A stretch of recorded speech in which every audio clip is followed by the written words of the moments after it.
friends. This is Events Demystified podcast brought to you by Trifan Events, and I am your host, Anca. With me on the show today, I can't wait to introduce you to a hostess with the mostest. A hostess at heart. Deanna Nwosu is my guest today, and the passion that has led Deanna to her career in event planning is that which allows her to connect with clients, vendors, and stakeholders across all social strata. With more than 20 years of customer service related work and taking care of clients, members, and attendees has become her second nature and the driving force behind all of her work. Most recently, Deanna has held the role of event planner for Foundation Software. She's been a CMP since 2017 and a DEC recipient. She's also an active member of Meeting Professionals Internationals,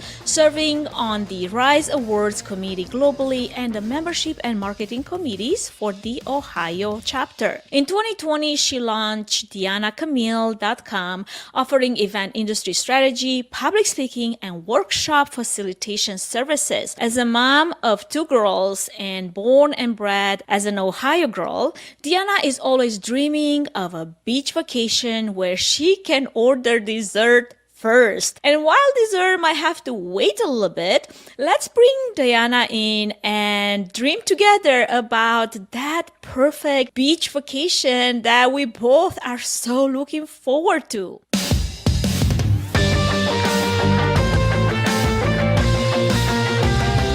Welcome to the show. How are you? And would you please give our audience a quick rundown of who you are and what you're most passionate about that just lights your soul on fire?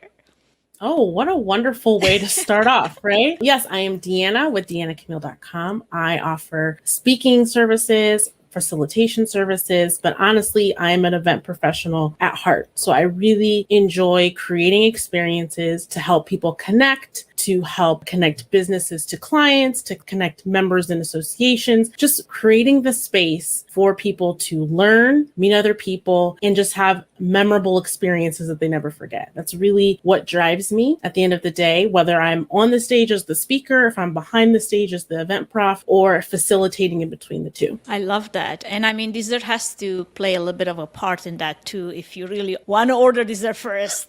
Oh, absolutely. Dessert to me is highly underrated. If I could live off of chocolate cake and ice cream, I absolutely would. And I always love the part of menu planning when I get to pick the desserts for events, because I mean, that's where you can really wow your attendees. You can go all out. That's when probably you feel like, you know, the kid in the candy shop and like, I'm exactly. gonna go crazy on this. Well, yes. I know that my kids couldn't agree more with, you know, dessert first. It's like the battle of the century in this household. Basically. I leave a little room for salad. I love that. Well, here's a question for you. It's something that I like to ask my featured guest this season, because I feel like we're going through seasons. You know, it's been like virtual. Now let's talk about hybrid. If you were to consider a hybrid event, what would this hybrid, fully immersive experience look like? I love the idea of bringing some AR, but also like a buddy system. So a way to connect your on-site in-person attendees and your at-home virtual streaming attendees, and them kind of walk through the experience together, but obviously from their different vantage points, right? So they're kind of, maybe they have the same schedule of things that they're going to attend, and they're connecting at different points after attending workshops and sharing their feedback, because obviously the virtual experience is going to be different than the in-person experience. And I like the idea of that kind of AR, because it's giving those people who are at home some type of tangible way of feeling like they're present in the experience. You know, I kind of almost think of robots. I remember seeing this years ago before the pandemic and the virtual hybrid rush was kind of coming to the forefront. But these robots that would be at events and would literally be the eyes and ears for someone who's at home. Now, it's really expensive and not really accessible to most planners and most organizations. But if you could go all out and no expense was barred, those are the type of ideas I think of. When I think of AR, I'm thinking like Facebook and Oculus and their brand there, which kind of makes me wonder why they haven't stepped into events. Just also wondering, like, wouldn't that be a little bit of a, I don't know, like, I feel like if I were going to an in-person event and I was surrounded by like a crowd of robots, it would kind of take a little bit of the human factor away and it would feel disconcerting. It's like the way I feel when somebody wants to present me with a virtual platform where there's like a lot of avatars. I don't know, like my mind does not agree with that very well. No, I totally understand what you mean, because I will say that I am not really a fan of avatars for the virtual event platforms. Some people really love them. Some organizations have used them with success, but me personally, it's not really my jam. When I think of those robots, I think of them more so not just being these autonomous creatures that are just roving around the event, but more so using that as a facilitating, sharing connections with the in-person and the at-home people, if you will. So I think about events that have the information robot that's there giving you information. So when you see a robot and you realize this person is from Thailand and you're in Idaho, like for example, and they can maybe show you around their living space and you can share that short connection that maybe that person never would attend the in-person event, but you are able to connect with them and share the experience of that event. So that's what I think of when I think of bringing the technology in, is using it as a tool to connect people and not just being something that's noise in the background. If this was like an episode out of Galactica, I think I would agree. I totally get what you're saying there. Which I actually really loved. Right, exactly. Oh my gosh. Well, before we go into discussing episodes and seasons that we both enjoyed,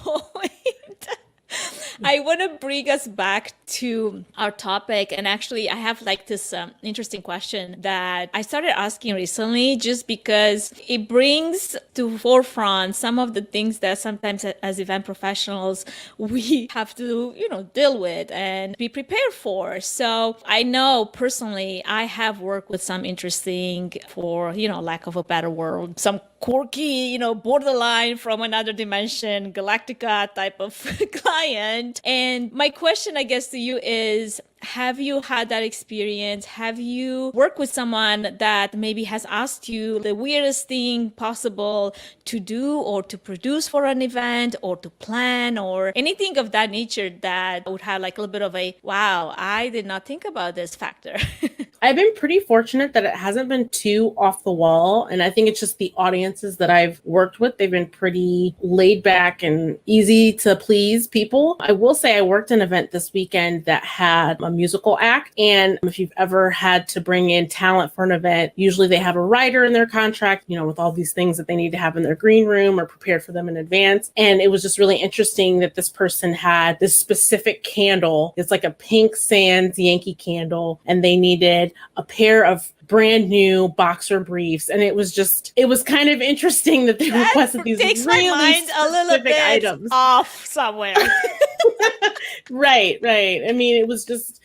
Obviously some things were related to performing, like having tea and maybe having some gum and, some snacks, but those were just kind of like, that's really, really specific, and why, right? Yeah, totally. Was this in person? I assume it's in person. Yes, it was in person. Okay, that's funny. Was the event streamed as well, or was just like purely in person? No, it was fully in person. It was actually connected to the NFL Hall of Fame weekend here in Canton. So I was able to help Neil Leeson with their parties that they do there. And this was for one of the parties that a client of his hosted. I love it. Well, as a event professional, but also as a public speaker, would you care to share some of your tips and tricks and tools that would help event planners select presenters and keynote speakers that engage, inform, entertain their audience, especially when presenting virtually, and from there taking it to a hybrid environment setup?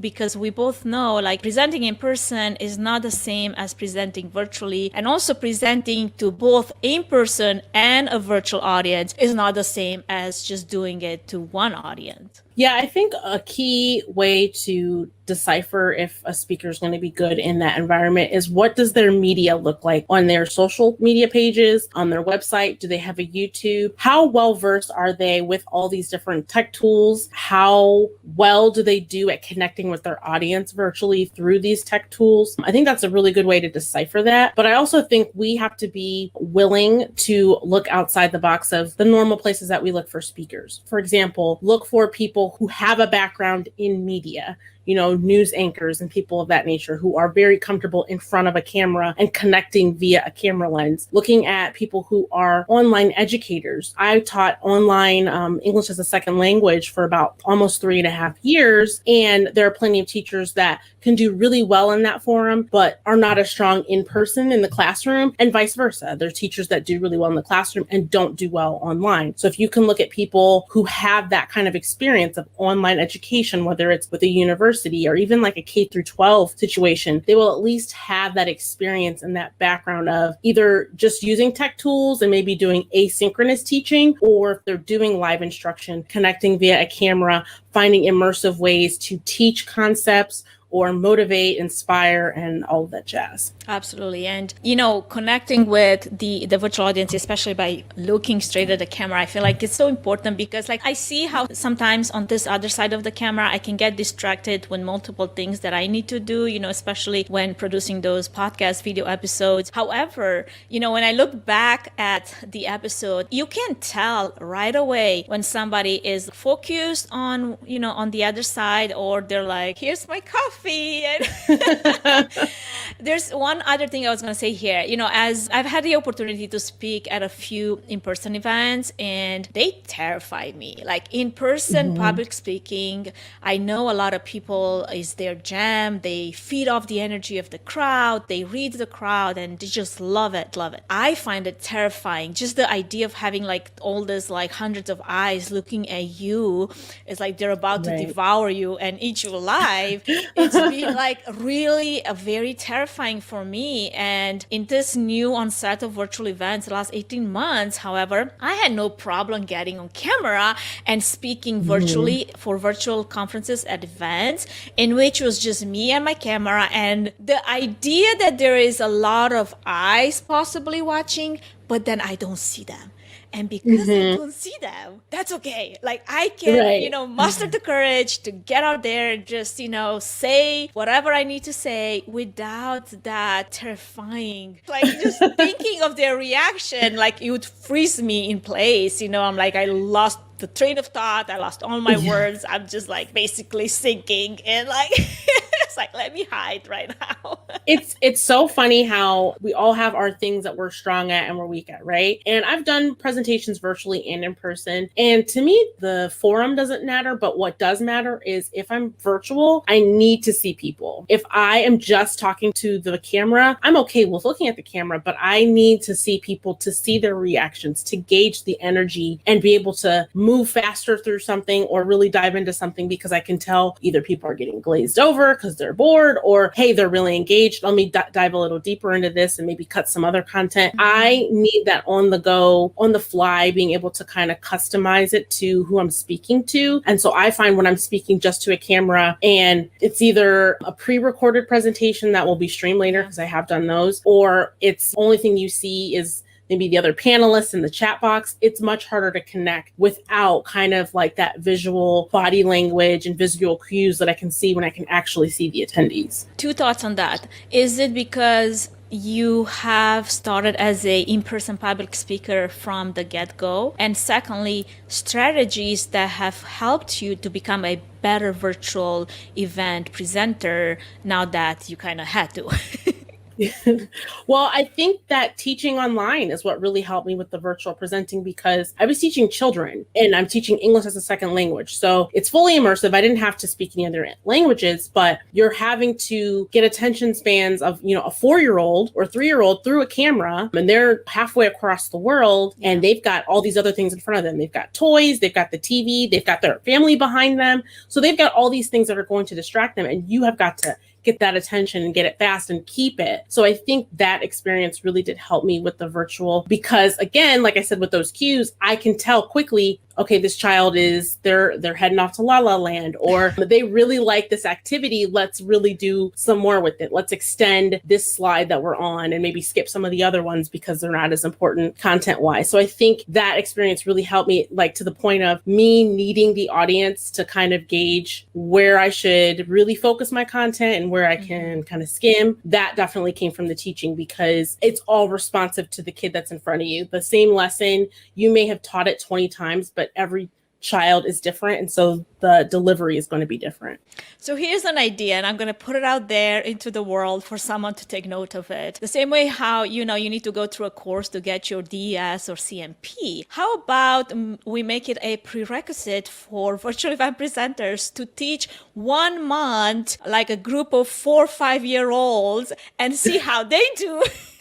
Right? And then give them the certification.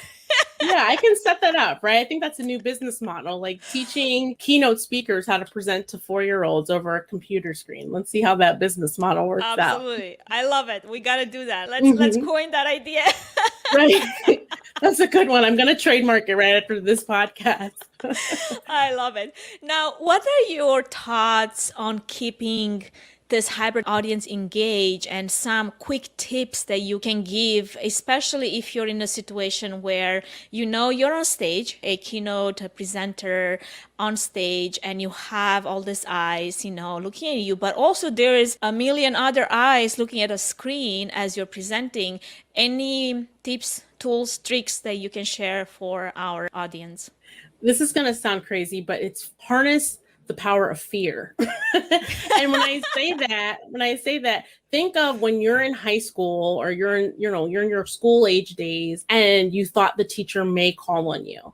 That's the moment when you were alert, you were paying attention, you made sure you weren't goofing off with your friends, you weren't looking at, material for another class, because there's always the chance the teacher may call on you. Those were the classes, those type of teachers were the ones that got the best attention span from me, because you just never knew what you're going to get. And I think keeping attendees on their toes from a hybrid event, if you can engage the virtual audience, whether that's randomly picking someone to put up on stage. Now, you probably want to get permissions in advance, because not everyone wants to be camera ready, but knowing that that's a possibility, and not knowing if it comes or when it comes, having some pop-up contests in the middle of your presentation that says, hey, if you share this thing on social media, you'll be entered for XYZ prize, because that shows that you were paying attention to the talk. Just keeping people on their toes where they don't know what's coming next. That's going to keep their attention, because it's so easy for someone who's looking at a screen to have 3, 4, 5 tabs open, for their children to walk in and distract them, for their boss to call. But if they know, hey, I don't want to stop looking at this because I may miss something really critical, or I may get embarrassed. If they call me on stage and I'm not ready, just harness that. I don't know what to expect. Mm-hmm. Before we move any further, I wanted to give a quick shout out to our main sponsor, Trifan Events, which is a boutique event planning and production agency that will come alongside you, offering personalized event planning and technical support, strategic event design, production and technology management, and flawless execution for live, virtual, and hybrid events. The team at Trifan Events is passionate about planning and producing event experiences that get people involved with true moments of interaction, engagement, and co-creation, while offering white glove treatment throughout the entire planning process, enabling you to reach your event goals with the use of creativity, production tools, and event technology. To find out how Trifan Events can plan and produce your event become memorable, go to trifanevents.com.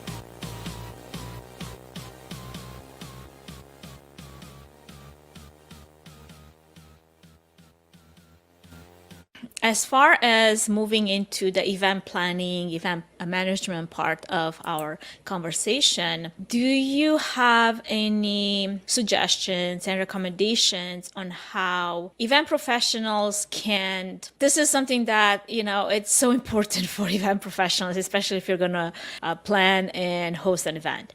How can event professionals and organizations increase their events ROI when hosting an event?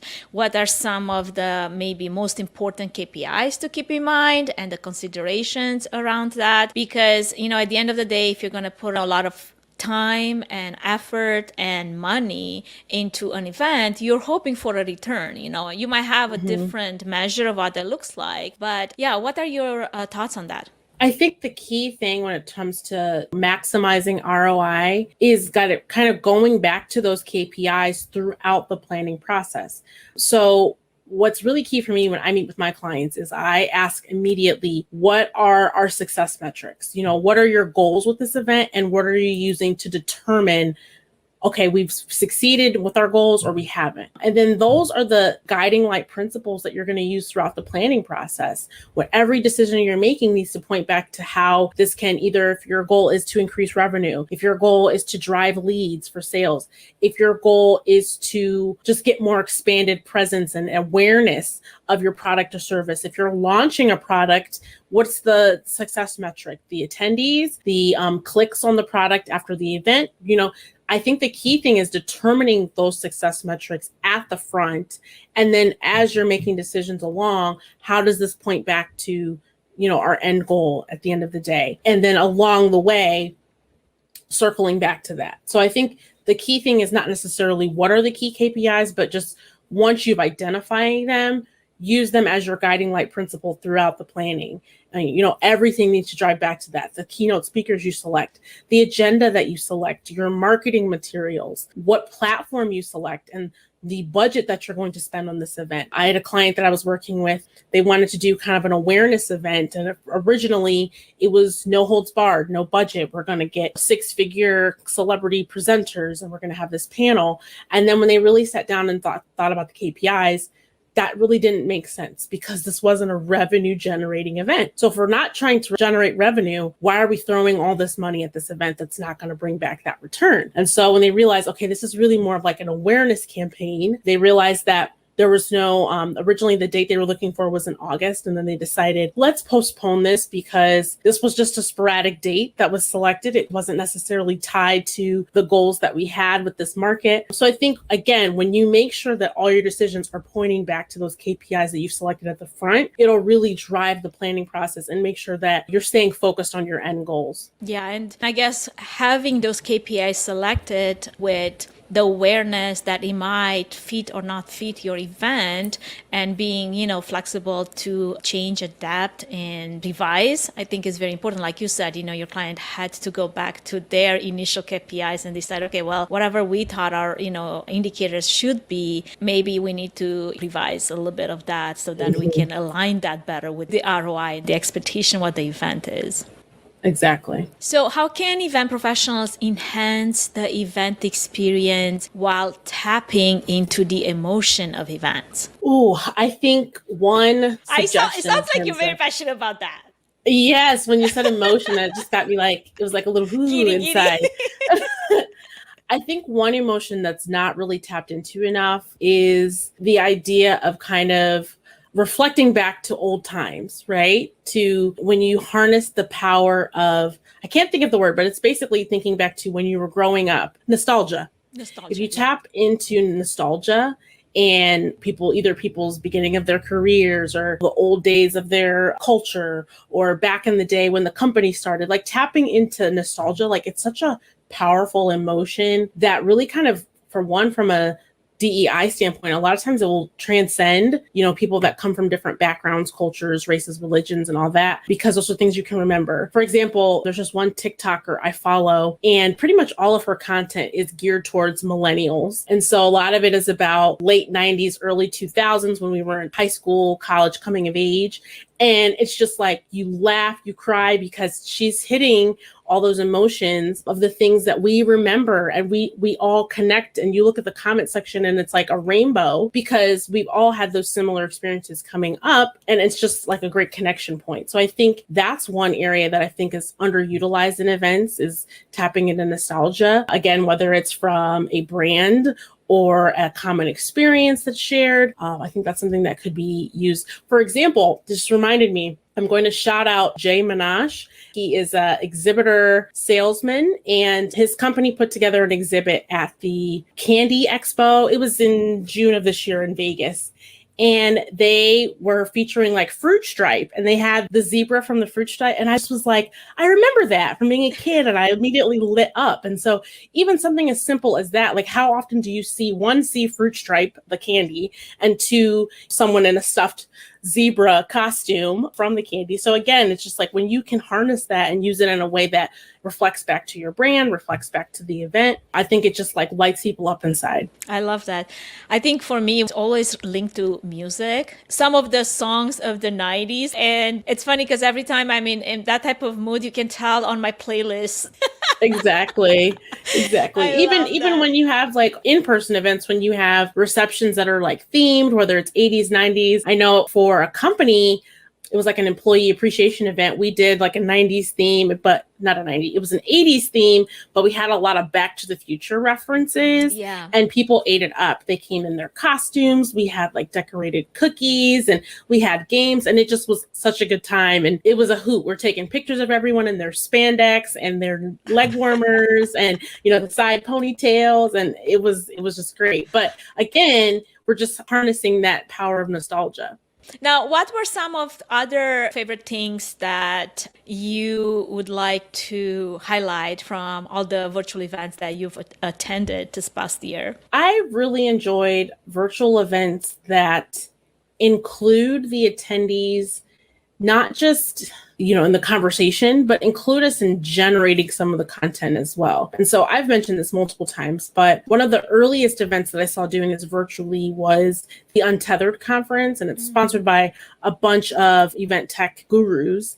And what I loved with some of the sessions were, one, you could add to the agenda, you could create, a Zoom meeting based off whatever topic you wanted. So one, we could kind of co-create on the content, but there were some sessions that were really kind of facilitated by the organizers, but the attendees were the speakers. We were the panelists. Specifically remember one where they had a visual artist, doing a drawing as we were talking, but it was kind of round robin where, I would come on stage, I would give my feedback, and then maybe I would pose a question to the next person. And then, you tap them in, and then they would answer the question and give their feedback, and then they would tap in the next person. And like, that was such a cool experience because I was an audience member, I was a speaker, I was a facilitator. We had this shared experience through from all three vantage points. So it wasn't like we were just consuming content, but we were creating it too. So I feel like if there's opportunities to involve attendees with the creation and even like the facilitation to a bit,